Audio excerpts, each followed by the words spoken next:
let's talk about what you can do if you're experiencing some rib pain. This is kind of a progression of things, so make sure that you check out the description below the YouTube video to get some ideas of some of the other things to work on. First, we're going to work on some sort of soft tissue work, trying to relax some of the muscles in the area, maybe using a foam roller, a massage ball, a Theragun.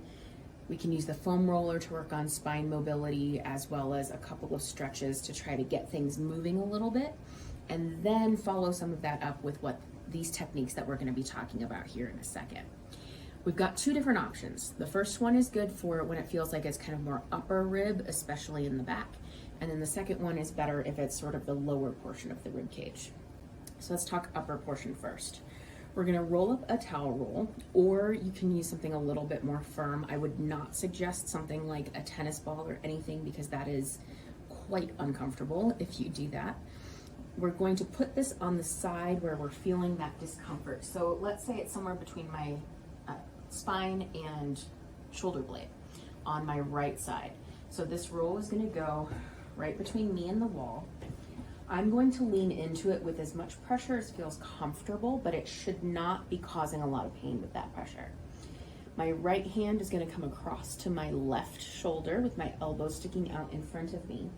And then using my left hand, I'm going to give pressure to my elbow in a couple of different directions.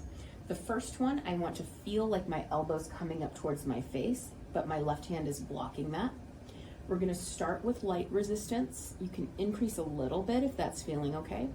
We're going to hold for about 5 to 10 seconds and then do the same exact thing pressing down. We'll alternate this a couple of times in each direction, using that 5 to 10 second hold each time. And feel free to adjust that roll behind you a little bit if you need to.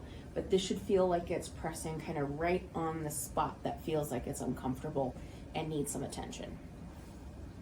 So that's great, particularly for the upper rib cage. Now let's talk about the lower rib cage.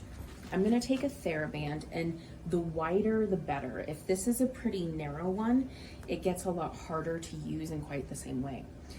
What I wanna do with this is wrap it around my rib cage, again, sort of in the area where I'm noticing that discomfort. So I like to kind of open it up, wrap it around, and then just have it fairly snug. It should feel like it's kind of giving you a big hug around the ribs there. You can hold it, you can tie it off, whatever you need. And then with that pressure around your rib cage, you just want to breathe into it. So I'm just gonna inhale, feeling like my ribs are pressing against that band, and then exhale back out. This is just a really gentle way to try to get things to move a little bit in there as well. As you go, you may choose to increase that tension a little bit, so just tighten the band. But the whole time we want that band to stay pretty wide and flat along the rib cage if at all possible, just so it disperses some of that pressure a little bit and it doesn't feel like it's digging in any one spot. So give those a try, see how that works for you.